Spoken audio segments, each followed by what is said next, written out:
জয় হিন্দ। দেখো, আজকের ক্লাসে আমরা আরআরবি গ্রুপ ডি 19 তারিখের যে পরীক্ষাটা হয়েছে তার কিছু কারেন্ট অ্যাফেয়ার্স আর সায়েন্সের প্রশ্ন নিয়ে আলোচনা করবো। ঠিক আছে? তোমরা যারা যারা পরীক্ষাটা দিয়ে নিছো তারা তো বলবো তোমরা তোমাদের অ্যান্সারটা মিলিয়ে নাও যে কতগুলো তোমাদের ঠিক হয়েছে। ঠিক আছে? আর যারা তোমরা নেক্সট দিবে পরীক্ষা দিবে তাদেরকে বলবো ভিডিওটা শুরু থেকে শেষ অবধি থাকো। ঠিক আছে? তোমরা দেখতে পাবো কত প্রশ্ন রিপিট হচ্ছে। ঠিক আছে? এমনকি কারেন্ট অ্যাফেয়ার্স আজকের শিফটে 4টা থেকে 5টা কোশ্চেন, মানে আমি যতগুলো ভিডিও করেছি তার মধ্যে থেকে 4-5টা কোশ্চেন একদম সেম রিপিট এসছে। ঠিক আছে? আমি চলো তোমাদেরকে দেখাবো। তো তোমরা হচ্ছে ক্লাসটা কি শুরু থেকে শেষ অবধি দেখো। আর যারা নেক্সট শিফটে পরীক্ষা আছে, বলতে পুরোনো যে ভিডিওগুলো আছে যেখানে আমি কারেন্ট অ্যাফেয়ার্স সায়েন্স দুটোই করেছিলাম শিফট ওয়াইজ, সেগুলো যেগুলো করেছিল না সেগুলো করে যাবা। প্লাস ওর ফ্যাক্টগুলো যেগুলো বলেছিলাম সেই ফ্যাক্টগুলো থেকে প্রশ্ন আসছে। কেমন? তো চলো শুরু করা যাক। দেখো, আজকের প্রথম প্রশ্ন যেটা এসেছিল, দেখো বলছে কি, ভারতের কোন রাজ্যে 2025 সালের নভেম্বর মাসে নির্বাচন অনুষ্ঠিত হয়েছে? ঠিক আছে? দেখো, রিসেন্ট কোথাও কোন রাজ্যে মানে নির্বাচন হয়েছে, ভোট হয়েছে? বিহারের, সবাই আমরা জানি।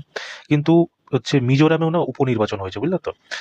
এই নভেম্বর মাসে 2025-এ। ঠিক আছে? এবার তোমাদের যারা পরীক্ষা দিয়েছো তারা তোমরা ভালো বুঝতে বলতে পারবো যে সেখানে বিহার এসছিল নাকি মিজোরাম এসছিল। কেমন? যেটা এসছিল সেটাই তোমাদের সঠিক অ্যান্সার।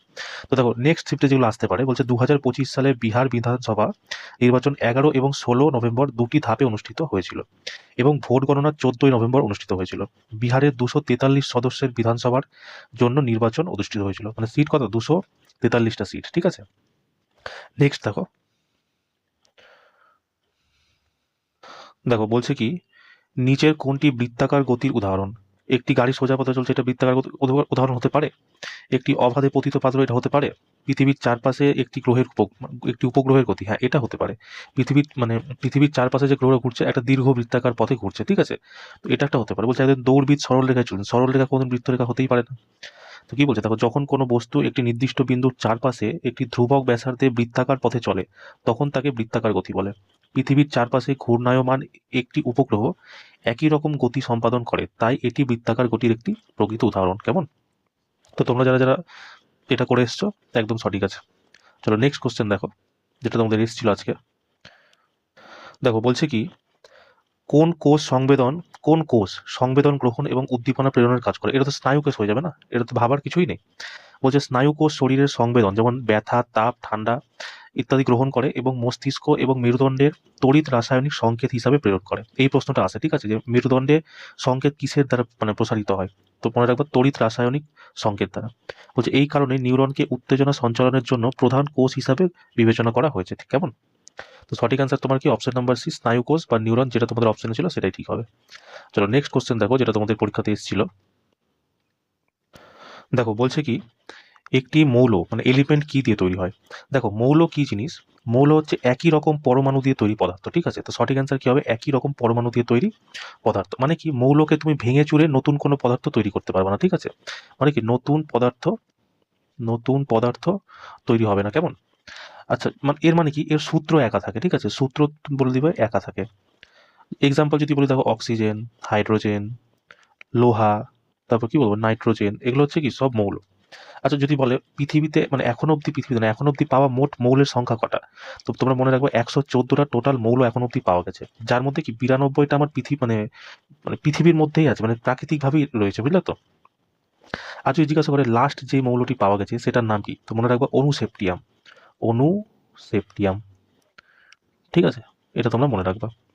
আচ্ছা, যদি বলে যে আমাদের ভূপৃষ্ঠে পাওয়া সব থেকে বেশি তত্ত্ব কি, তো তোমরা মনে রাখবা অক্সিজেন, তারপরে সিলিকন, তারপরে অ্যালুমিনিয়াম, তারপরে লোহা, তারপরে হচ্ছে ক্যালসিয়াম, তারপরে হচ্ছে সোডিয়াম। কেমন? এটাকে তোমরা কিভাবে মনে রাখবা? অসিয়াল ফেকানা। ঠিক আছে? অসিয়াল ফেকানা। এদিকে নাও, অ সি আল ফেকানা। এটা তোমাদের প্রশ্ন দিয়ে দিবে, তোমাকে সিরিজ দিয়ে দিবে। ঠিক আছে? এরকম বলবে, এবার তুমি সাজাও কোনটা তোমার ভূপৃষ্ঠে পাওয়া সব থেকে বেশি পাওয়া, তো ছোট থেকে বড় সব থেকে বেশি থেকে কম সাজাও, এরকম দিয়ে দিবে। তো মনে রাখবো অসিয়াল ফেকানা। অ দিয়ে অক্সিজেন, সি দিয়ে সিলিকন, এল দিয়ে অ্যালুমিনিয়াম, ফে দিয়ে হচ্ছে কি বলবো আয়রন, কা দিয়ে হচ্ছে ক্যালসিয়াম, এনে দিয়ে হচ্ছে সোডিয়াম। কেমন? আচ্ছা, আমাদের যদি বলে যে আমাদের মানব শরীরে সব থেকে বেশি কি পাওয়া যায়, কোন কোন তত্ত্ব মজুদ আছে? মানব শরীরে সব থেকে বেশি মজুদ আছে অক্সিজেন। ঠিক আছে? তারপরে হচ্ছে কার্বন, তারপরে হচ্ছে হাইড্রোজেন, তারপরে হচ্ছে নাইট্রোজেন, তারপরে হচ্ছে ক্যালসিয়াম। ঠিক আছে? মানব শরীরের তত্ত্বের ক্রম কি লিখবা? Oxygen, carbon, hydrogen, nitrogen, calcium. ঠিক আছে? এটা মনে রাখবা, এই দুটো তোমরা মনে রাখবা। আর যদি বলো মানুষের শরীরে সব থেকে কম কোন মৌলটি পাওয়া যায়, তো সেটা হচ্ছে ম্যাগনিজ। ম্যাগনিজ। কেমন? এই যে কিছু কিছু পয়েন্ট তোমরা মনে রাখবা, এখান থেকে তোমাদের প্রশ্ন আসে। মানে আজকে দেখো মৌল থেকে প্রশ্ন এসছে, কিন্তু এতদিন কিন্তু একদিনও মৌল থেকে কোনো প্রশ্ন আসেনি, আজকে মৌল থেকে এসছে। তাই এই যেগুলো পয়েন্ট আমি তোমাকে বললাম, সেই পয়েন্টগুলো তোমরা মনে রাখো। এখান থেকে দেখবো তোমাদের একটা প্রশ্ন চলে এসছে। কেমন? চলো নেক্সট কোশ্চেন দেখো, যেটা তোমাদের পরীক্ষাতে এসেছিল। দেখো এই প্রশ্নটা দেখো প্রতিদিন একটা করে আসছে, এরকম টাইপের প্রশ্ন। বলছে কি লাইসোসোমের প্রধান কাজ কি? লাইসোসোমের প্রধান কাজ হচ্ছে কোষীয় বর্জ্য পদার্থের হজম করা, ঠিক আছে? এটা হচ্ছে প্রধান কাজ। কি বলছে? লাইসোসোম পাচক এনজাইমে থাকে, যা কোষের বর্জ্য এবং ক্ষতিগ্রস্ত অর্গানেল ও বাহ্যিক কণকে হজম করে। এই কারণে লাইসোসোমকে কোষের আত্মহত্যার ব্যাগও বলা হয়, ঠিক আছে? আচ্ছা, প্রোটিন সংশ্লেষণ যদি বলে, কে বলে? তাকে আমরা বলবো রাইবোসোম। রাইবোসোম, ঠিক আছে? রাইবোসোম কি করে? হচ্ছে প্রোটিন সংশ্লেষণ করে। শক্তি উৎপাদন কে করে? এটা হচ্ছে মাইটোকন্ড্রিয়া। কোষের শক্তির মানে কি বলে, শক্তি ঘর কাকে বলে? মাইটোকন্ড্রিয়া। আচ্ছা, সালোক সংশ্লেষে কি হয়? অক্সিজেনের নির্মাণ হয়, মনে রাখবা, ঠিক আছে? অক্সিজেন একমাত্র নির্মাণ হয় এই সালোক সংশ্লেষ থেকে। চলো নেক্সট কোশ্চেন দেখো, যেটা তোমাদের পরীক্ষাতে এসেছিল।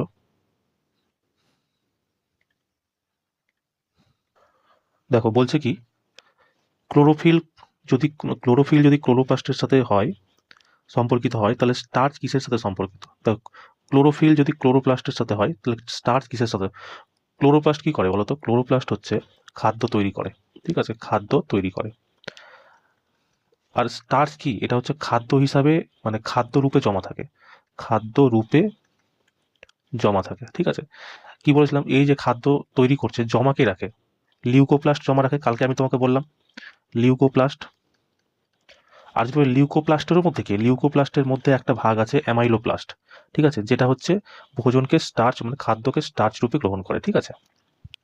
মাইটোকন্ড্রিয়া তো এখনই বললাম power house of cell. Ribosome কি করে? প্রোটিন সংশ্লেষণ করে। লাইসোসোম কি করে? আত্মহত্যার থলি বলায়, বর্জ্য পদার্থের হজম করে নেয়। কেমন? চলো নেক্সট কোশ্চেন দেখো, যেটা তোমাদের পরীক্ষাতে এসেছিল। দেখো কি বলছে, নিচের কোনটি ওয়াশিং সোডায় থাকে না? ঠিক আছে, দেখো ওয়াশিং সোডার মধ্যে থাকে না, সেই জন্য তোমাকে ফর্মুলা আগে জানতে হবে।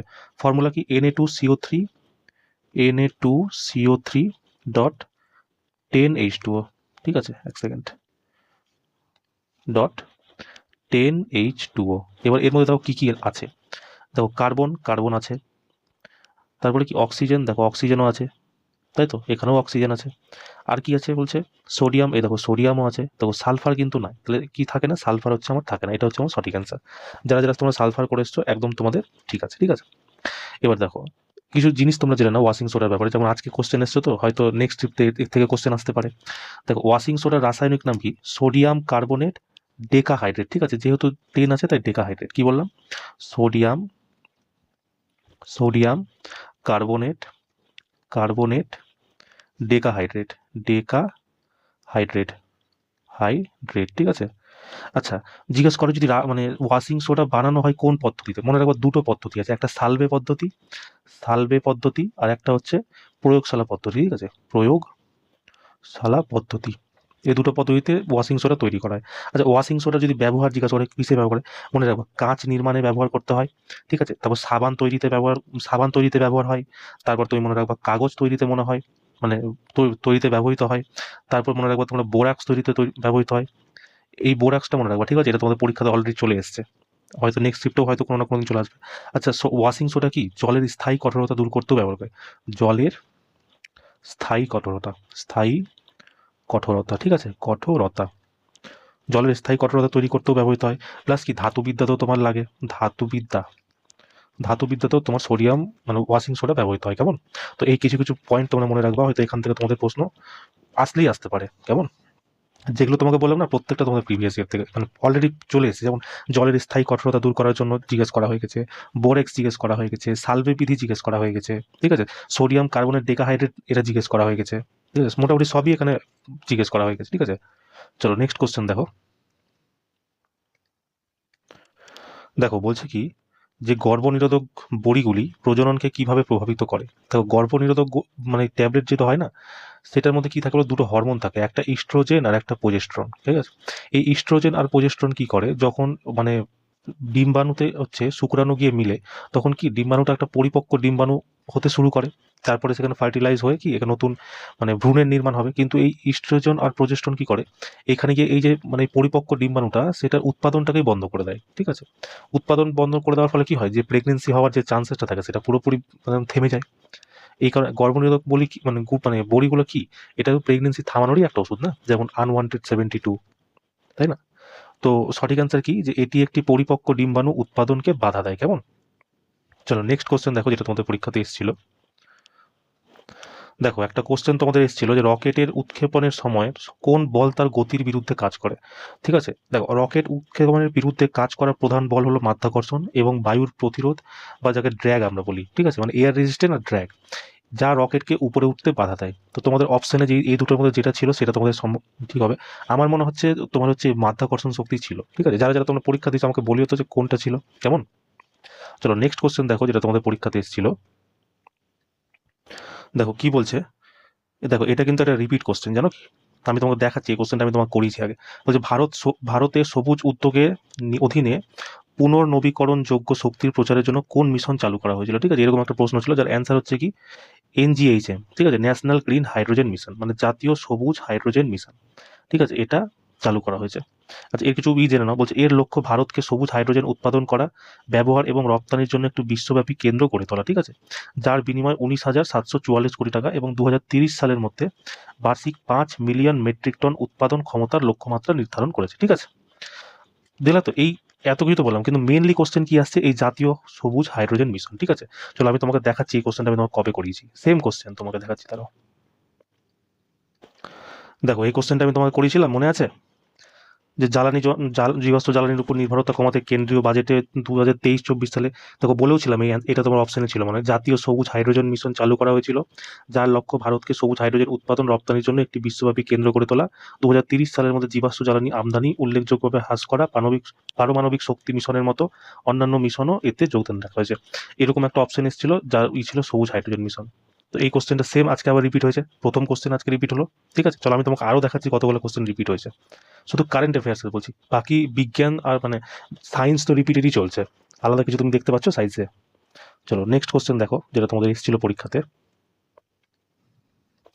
দেখো এই প্রশ্নটা আমি তোমাকে করেছিলাম, যে জীবাশ্ম জ্বালানির উপর কেন্দ্রীয় বাজেট 2023 সালে জাতীয় সবুজ বিপ্লব তারাও এক সেকেন্ড,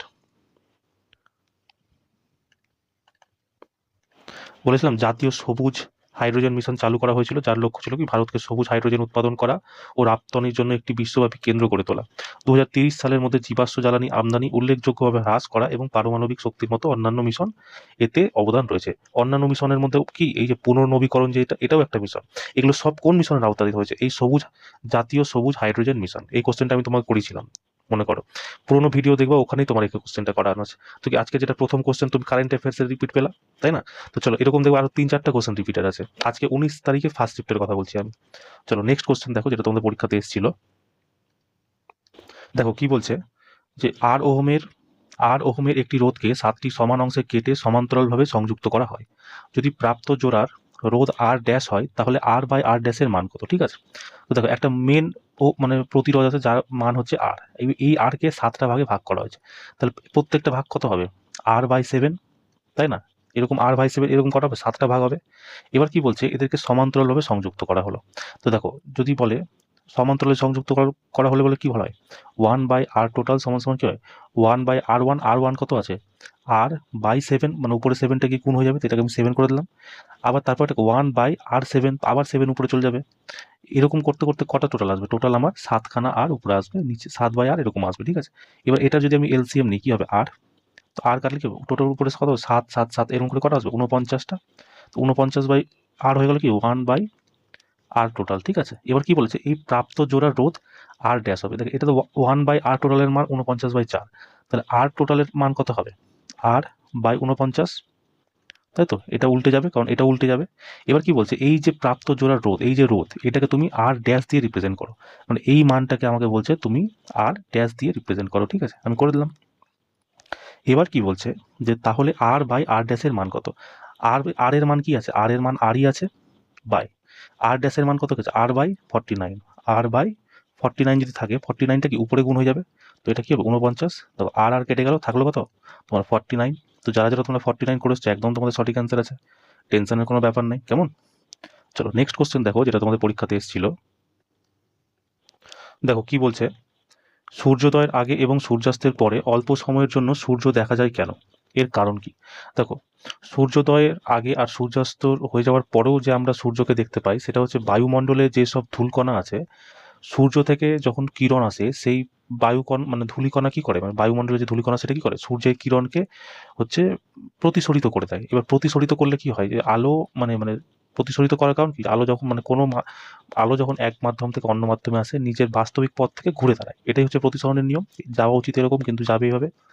এই মানে এই প্রতিসরণের কারণে যেহেতু হেলে যাচ্ছে, তো হেলে যাওয়ার কারণে কি হয়, আমরা সূর্য উদয় হওয়ার 2 মিনিট আগে আর সূর্য উদয় হওয়ার 2 মিনিট পর, ও মানে সূর্য উদয় হওয়ার 2 মিনিট আগে থেকেই সূর্যকে দেখতে পাই, আর সূর্য অস্ত যাওয়ার পরতেও আমরা 2 মিনিট দেখতে পাই। কেমন? তাহলে টোটাল কত, 4 মিনিট আমরা এক্সট্রা দেয়।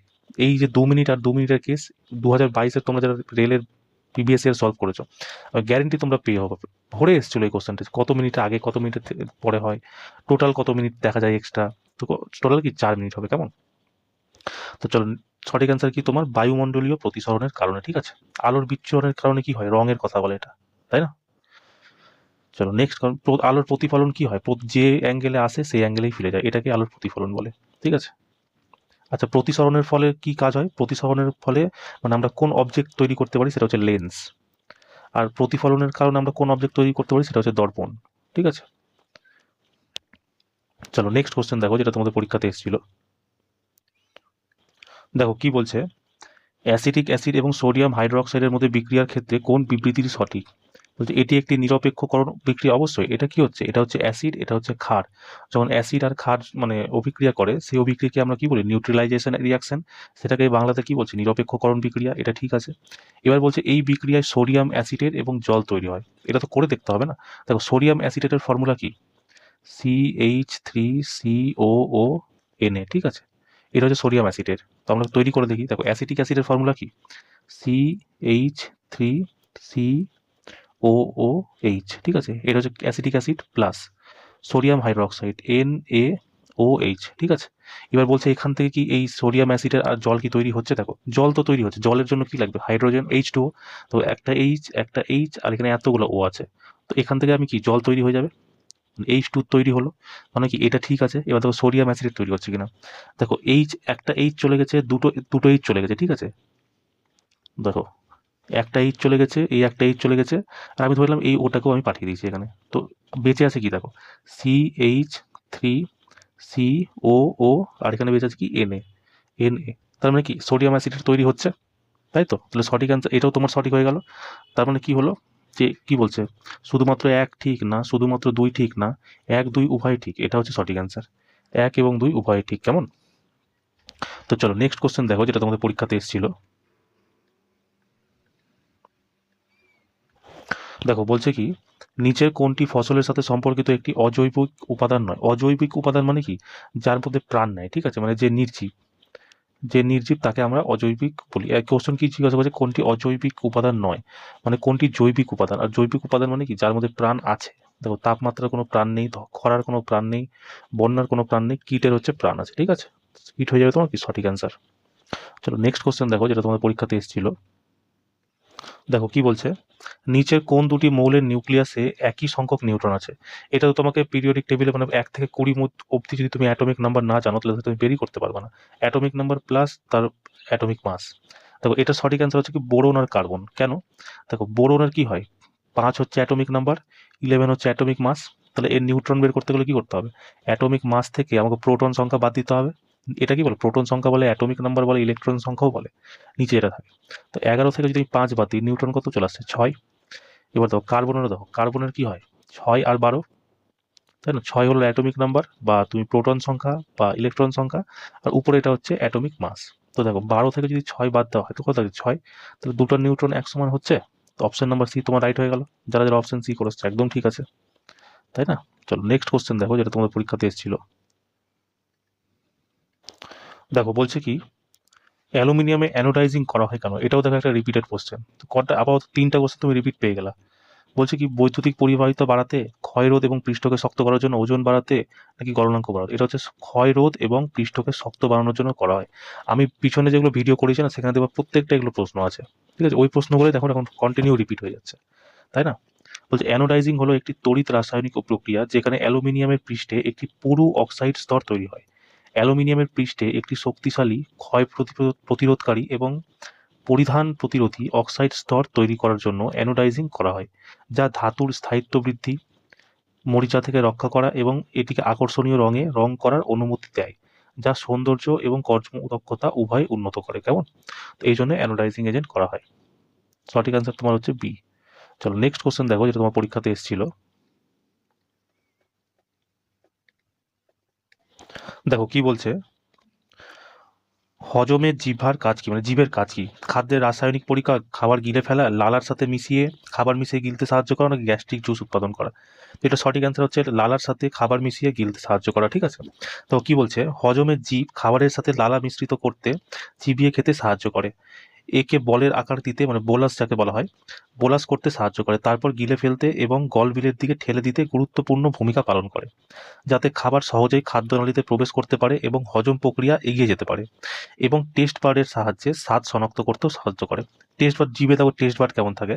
ধরো এটা তো জিভ, ধরো আমি বলে দিলাম, এখানে কি থাকে, সামনের ভাগে হচ্ছে মিষ্টি, ঠিক আছে? সামনের ভাগে মিষ্টি, এই দুই ভাগে কি থাকে, এখানে থাকে নোনতা, এখানে কি থাকে, নোনতা। এইখানে কি থাকে, এই এই জায়গাটা, এই দুটো সাইডে থাকে হচ্ছে আমার টক, ঠিক আছে? আর এই শেষ ভাগে থাকে আমার মিষ্টি, এই ভাগে কি থাকে, মিষ্টি, মিষ্টি স্বাদ লাগে, মানে সরি, এই শেষ ভাগে লাগে ঝাল, শেষ ভাগে কি লাগে, ঝাল। এটা হচ্ছে টেস্ট বাড। সামনের ভাগে মিষ্টি লাগে, এই দুই সাইডে নোনতা লাগে, একটু পিছনের দিকে কিন্তু সাইডের দিকে টক লাগে, আর একদম শেষে হচ্ছে ঝাল লাগে। এটা হচ্ছে টেস্ট বাড, ঠিক আছে? তোমরা এই পয়েন্টগুলো মনে রাখবা। চলো নেক্সট কোশ্চেন দেখো, যেটা তোমাদের পরীক্ষাতে এসেছিল। দেখো কি বলছে, 20 কেজি ভরের একটি বস্তুর বেগ 2 মিটার প্রতি সেকেন্ড থেকে 5 মিটার প্রতি সেকেন্ড বৃদ্ধি পেয়ে গেল, তাহলে কার্যের পরিমাণ কত? দেখো যখন বেগ যখন পরিবর্তন হবে কিনা, তখন কার্যের ফর্মুলা তোমাকে লাগাতে হবে half m v square minus u square, ঠিক আছে? মনে রাখবা, যখন বেগ পরিবর্তন হবে আর কার্য জানতে চাইবে, তখন এই ফর্মুলাটা তোমরা লাগাবা। দেখো কি বলছে, হাফ এম এর মান কত আছে, 20। দেখো ভি মানে কি, একদম অন্তিম বেগ, অন্তিম বেগ কত আছে, 5 মিটার, তো 5 এর স্কোয়ার কত যাবে, 25, মাইনাস প্রারম্ভিক বেগ, প্রারম্ভিক বেগ কত আছে আমার, 2 মিটার। এবার 2 এর স্কোয়ার করলে 4, এবার 2 বারে আমি কেটে দিলাম 10, 15, 25 থেকে 4 বাদ গেল 21, 21 আর 10-এ 210 জুল। কেমন? যারা তোমরা 210 করে এসছো, একদম সঠিক অ্যান্সার আছে। চলো নেক্সট কোশ্চেন দেখো, যেটা তোমাদের পরীক্ষাতে এসেছিল। দেখো কি বলছে, পরাগরেণু পুরুষ গ্যামেট স্টিগমা থেকে ডিম্বাশয় বহন করতে, যে মানে ডিম্বাশয় বহন করতে কে সাহায্য করে? তো এটা সঠিক অ্যান্সার হচ্ছে স্টাইল। এই কোশ্চেনটাও দেখো একটা রিপিটেড কোশ্চেন, আর এই কোশ্চেনটাও আমি তোমাকে আগে করিয়েছি, দেখবা, দাঁড়াও তোমাকে দেখাচ্ছি। দেখো এই প্রশ্নটাতে কি বলেছে, যে নিষেকের জন্য পরাগরেণু ফুলের কোন অংশে পৌঁছায়, ঠিক আছে? এটা প্রশ্নটা ছিল। সেদিন আমি ফ্যাক্টে তোমাকে কি বলেছিলাম, যে পরাগরেণু প্রথমে স্টিগমাতে পৌঁছায়, স্টিগমা হয়ে যে নিচে এখানে যে নলের মতো অংশ আছে, এই নলের মতো অংশটাকে কি বলা, এই নলের মতো অংশটাকে, এটাকে বলে স্টাইল। পরাগরেণু স্টিগমাতে আসে, দিয়ে স্টাইল হয়ে এই ডিম্বাশয়ে পৌঁছায়, ঠিক আছে? এইটা যখন আমি পড়াচ্ছিলাম তখন বলে দিলাম যে এটা স্টিগমা, এটা স্টাইল, ঠিক আছে? তারপর এটাকে ডিম্বাশয় বলা হয়, এটা সবই বলে দিয়েছিলাম। বলেছিলাম কি সব থেকে বড় ফুল কি, রিফ্লেসিয়া, সব থেকে ছোট ফুল কি, উলফিয়া। তো এই প্রশ্নটাই তোমার এসছে একটু আলাদা। ওই দিন জিজ্ঞাসা করেছিল যে কোন অংশে প্রথমে পৌঁছায়।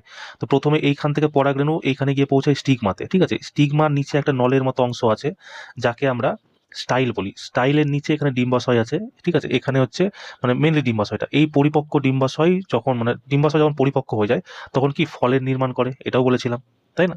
তো এই সেম জিনিস মানে ওই দিন তো এই প্রশ্নটা এসেছিল, কিন্তু আমি তোমাকে এইসব জিনিস বলে দিয়েছিলাম, দেখো। আর সেম জিনিস দেখো, যেগুলো বলেছিলাম সেখান থেকে তোমার কাছে প্রশ্ন দিয়েছে, তাই না? তো দেখো প্রশ্নটা কি ছিল, এবার দেখো। তো দেখো কি এখানে সঠিক অ্যান্সার তোমার কি হয়ে যাবে, স্টিগমা থেকে ডিম্বাশয় বহন করতে গিয়ে সাহায্য করে, স্টাইল হচ্ছে তোমাকে সাহায্য করে। কেমন? দেখো নিচে কিছু আমি পয়েন্ট লিখে দিয়েছি, সেই পয়েন্টগুলো তোমরা পরে পড়ে নিও। কেমন? দেখো এখানে কি লেখা আছে, বলছে স্টাইল হলো সেই অংশ যা স্টিগমা এবং ডিম্বাশয়কে সংযুক্ত করে, নলের মতো। পরাগরেণু অঙ্কুরিত হয়ে পরাগনালী তৈরি করে, যা স্টেমের মধ্যে দিয়ে বৃদ্ধি পায় এবং পুরুষ গ্যামেটকে ডিম্বাশয় বহন করে। অতএব স্টেম পুরুষ গ্যামেটের চলাচলে গুরুত্বপূর্ণ ভূমিকা পালন করে। স্টেম মানে কি, স্টিগমা। ডিম্বাণুর কোন অংশে পরাগরেণু আকর্ষণের জন্য দায়ী থাকে? এই প্রশ্নটা তোমাদের আজকে এসেছিল, ঠিক আছে? তো এটাও কি অ্যান্সার হবে? ডিম্বাণুর স্টিগমা হলো ফুলের আঠালো এবং আর্দ্র অংশ যা পরাগরেণু ধারণ করে। তাদের অঙ্কুরোদ্গমের জন্য উপযুক্ত পরিবেশ প্রদান করে এবং তারপর পরাগনলের মধ্যে দিয়ে ডিম্বাণুতে এই পরাগনলটা কি? এটা হচ্ছে স্টাইল। ডিম্বাণুতে ভ্রমণ করতে সাহায্য করে, যা নিষেক এবং বীজ গঠনের জন্য অত্যন্ত গুরুত্বপূর্ণ, ঠিক আছে? তো চলো নেক্সট কোশ্চেন দেখো, যেটা তোমাদের পরীক্ষাতে এসেছিল। দেখো কি বলছে, গোলাকার দর্পণের প্রতিফলন পৃষ্ঠের ব্যাসকে কি বলা হয়? এটাকে অ্যাপারচার বলা হয়, ঠিক আছে?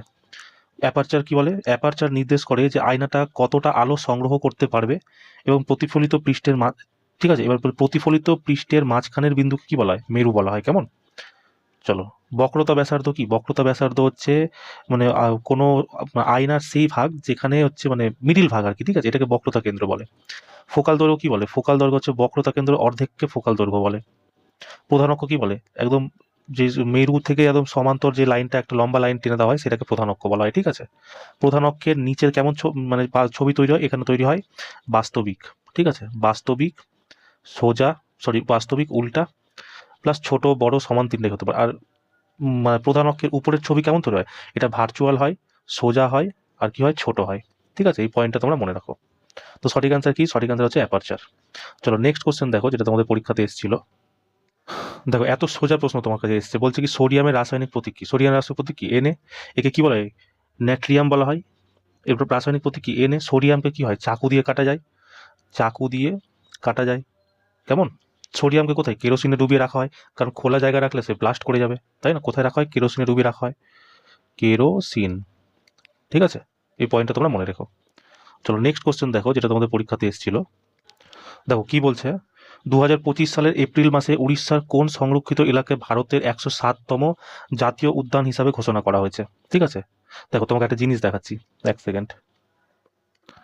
দেখো তো সেম প্রশ্ন আছে কি নাই, যে 2025 সালের এপ্রিল মাসে কোন স্থানটিকে ভারতের 107তম জাতীয় উদ্যান হিসাবে ঘোষণা করা হয়েছে? বলিনি? দেখো এটা কি হবে? ভিতরকণিকা, নাহলে সিমলিপাল, দুটোর মধ্যে দুটোই হচ্ছে উড়িষ্যাতে আছে, তাই না? তো সঠিক অ্যান্সার কি ছিল তোমার? সিমলিপাল। এর আগে কে ছিল? এর আগে হচ্ছে ভিতরকণিকা ছিল। সেম কোশ্চেন দেখো আজকে শিফটে রিপিট হয়ে গেছে। মানে আমার এই ক্লাসগুলো যে করে গিয়ে হবে কিনা, আজ থেকে বললাম না, আজকে তার 4 থেকে 5টা কোশ্চেন তার একদম এক্স্যাক্ট রিপিট হয়েছে, দেখতেই তো পাচ্ছ, তাই না? তো তোমরা করবা কি, এই যাদের তোমার নেক্সট শিফটে যাদের পরীক্ষা আছে না, তোমরা দয়া করে পিছনের ভিডিওগুলো কিন্তু দেখে যেও। আর যে এক্সট্রা ফ্যাক্টগুলো বলি বা নর্মাল ভিডিওতেও আমি যে এক্সট্রা ফ্যাক্টগুলো বলছি, সেগুলো সে সায়েন্সের হোক বা কারেন্ট অ্যাফেয়ার্সের, ঠিক আছে? দুটোই তোমরা ভালো মতো পড়ে যাবা, দেখবা তোমার ওখানে ওখানে গিয়ে তোমার অনেক কোশ্চেন কমন পেয়ে যাবা। তো সেগুলো তো তোমার কি কোনো টাইম লাগবে না, ফাটাফাট অ্যান্সার হয়ে যাবে, তাই না? চলো তো মেন কোশ্চেন আসা যাক। দেখো তাহলে দেখো, এটা সঠিক অ্যান্সার কি হবে? 2025 সালে সিমলিপাল তোমার সঠিক অ্যান্সার হয়ে যাবে, তাই না? সিমলিপাল হয়ে যাবে সঠিক অ্যান্সার। ভিতরকণিকাও কি উড়িষ্যাতেই অবস্থিত, তাই না? চলো নেক্সট কোশ্চেন দেখো, যেটা তোমাদের পরীক্ষাতে এসেছিল। দেখো কি বলছে, lords of lords of earth and sea, a history of the Chola empire বইটি কে লিখেছে? দেখো আজকে বুক অ্যান্ড অথার থেকে একটা প্রশ্ন এসেছিল, এতদিন কিন্তু বুক অ্যান্ড অথার থেকে কোনো প্রশ্ন আসেনি, এবার মনে হচ্ছে স্ট্যাটিকও তোমাদের আসতে পারে, দেখা যাক 2-3 দিন পরীক্ষা হোক।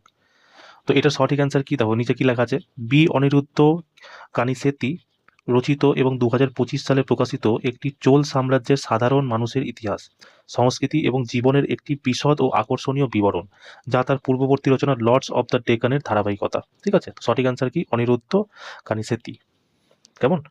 চলো নেক্সট কোশ্চেন দেখো, যেটা তোমাদের পরীক্ষাতে এসেছিল।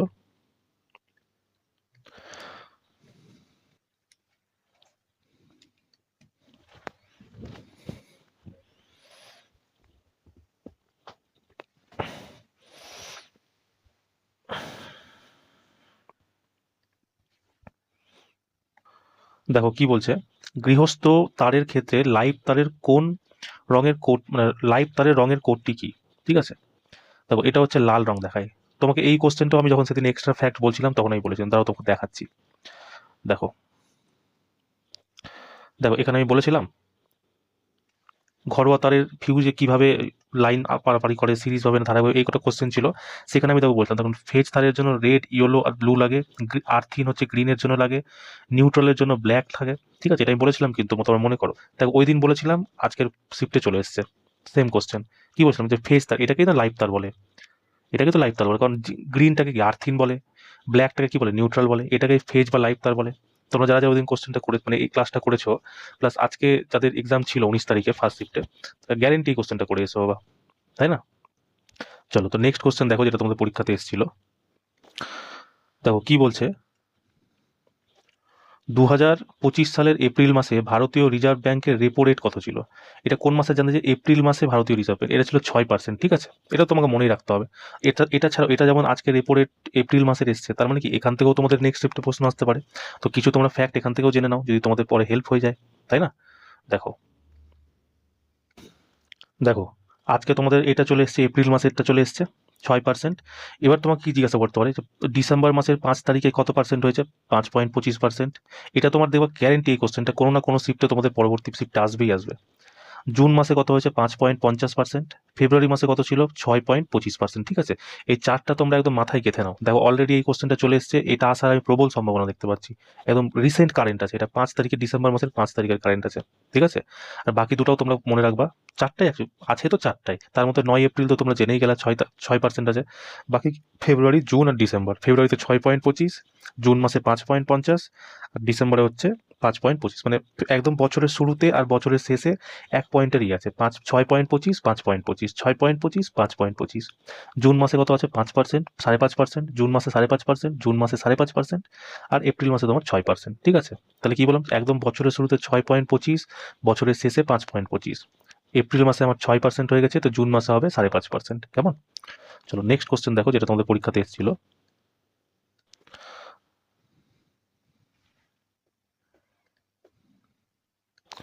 দেখো কি বলছে, 2025 সালে লরিয়াস ওয়ার্ল্ড স্পোর্টস অ্যাওয়ার্ড কোথায় অনুষ্ঠিত হয়েছিল? এটা আমি তোমাকে আগের দিনও বলেছিলাম, মাদ্রিদ, স্পেনে হয়েছিল, ঠিক আছে? দাঁড়াও তোমাকে দেখাচ্ছি আমি। দেখো এদিন আমি তোমাকে এটা পুরো চার্টটা দিয়েছিলাম লরিয়াস অ্যাওয়ার্ডের। এটা তোমরা হচ্ছে একদম মাথাতে একদম ঢুকিয়ে নাও, এটা একদম পারলে মুখস্থ করে নাও, ঠিক আছে? যতবার এখান থেকে তোমার প্রতিদিন একটা না একটা করে প্রশ্ন আসছে। কি বলেছে, বিশ্ব ক্রীড়াবিদ কে ছিল? মন্টো ডুপ্লেন্টিস পেয়েছিল। আরেকজন কে পেল? সিমন পিত পেয়েছিল।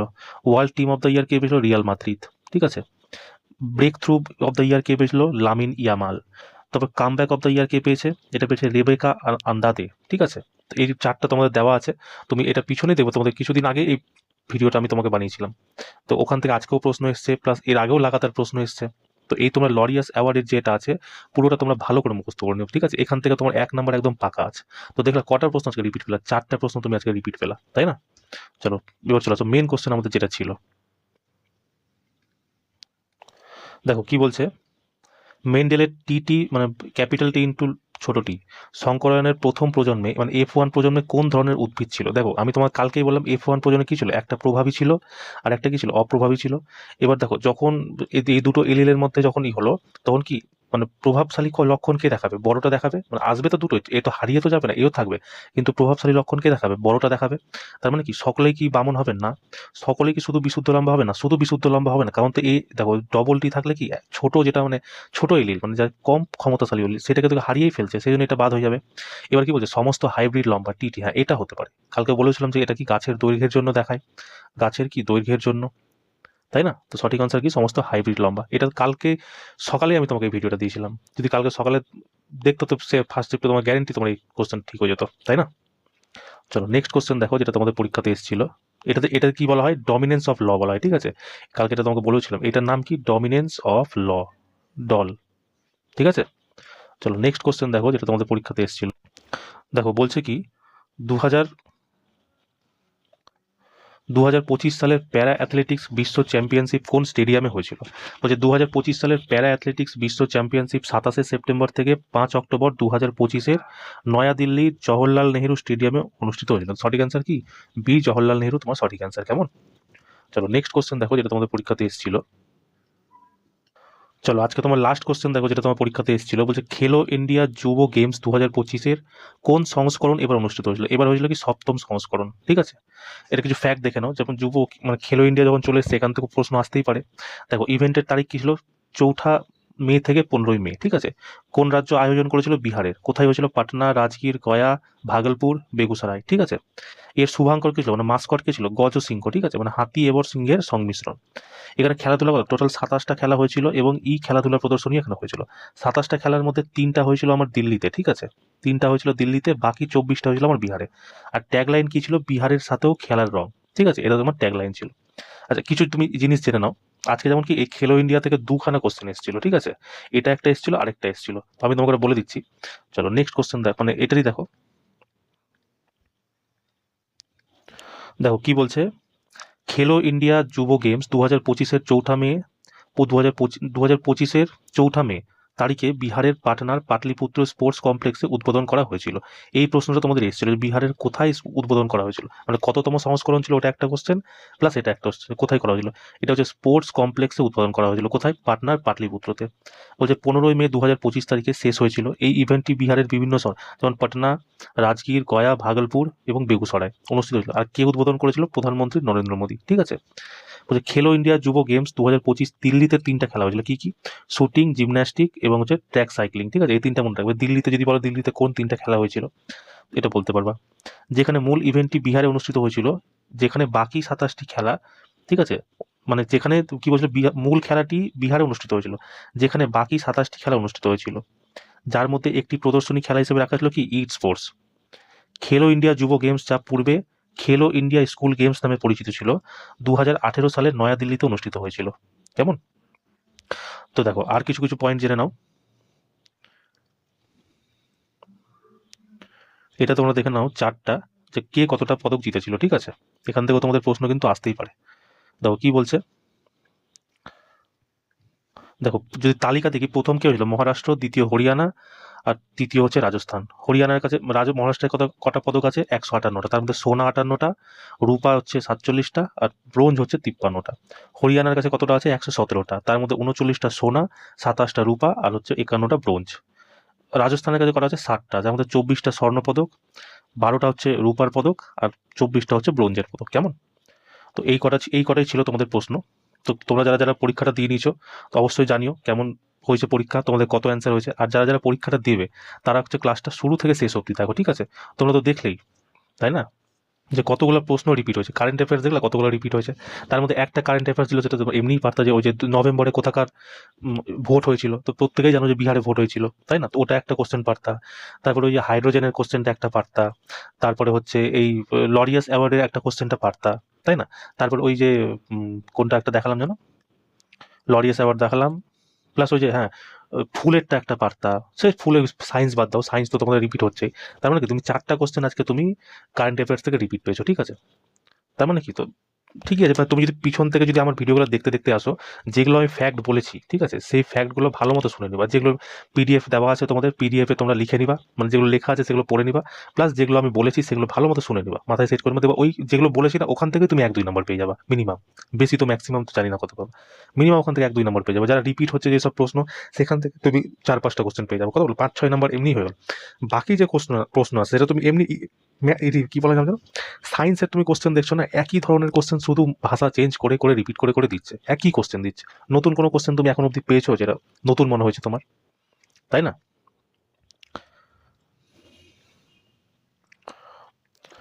তাহলে আর কি, ক্লাসটা তোমাদের কেমন লাগলো অবশ্যই জানিও। ঠিক আছে, কোথাও যদি কোনো প্রবলেম হয় সেটাও বলতে পারো। আর আমার যেটা বলার, যে তুমি কিন্তু পুরোনো ভিডিওগুলো অবশ্যই দেখে, পরীক্ষার আগে দেখে দেখে যাও। অনেক ফ্যাক্ট আমি বলে দিয়েছি ওখানে, যেখান থেকে তোমার প্রশ্ন আসছে। সায়েন্সের প্রচুর কোশ্চেন রিপিট হচ্ছে। ঠিক আছে, তো ওইগুলো তোমরা দেখে নাও। আর কি, তোমাদের পরীক্ষা সামনে, যদি আজকে যদি কারো পরীক্ষা থাকে, তো বেস্ট অফ লাক। চলো দেখা হচ্ছে নেক্সট ক্লাসে। জয় হিন্দ।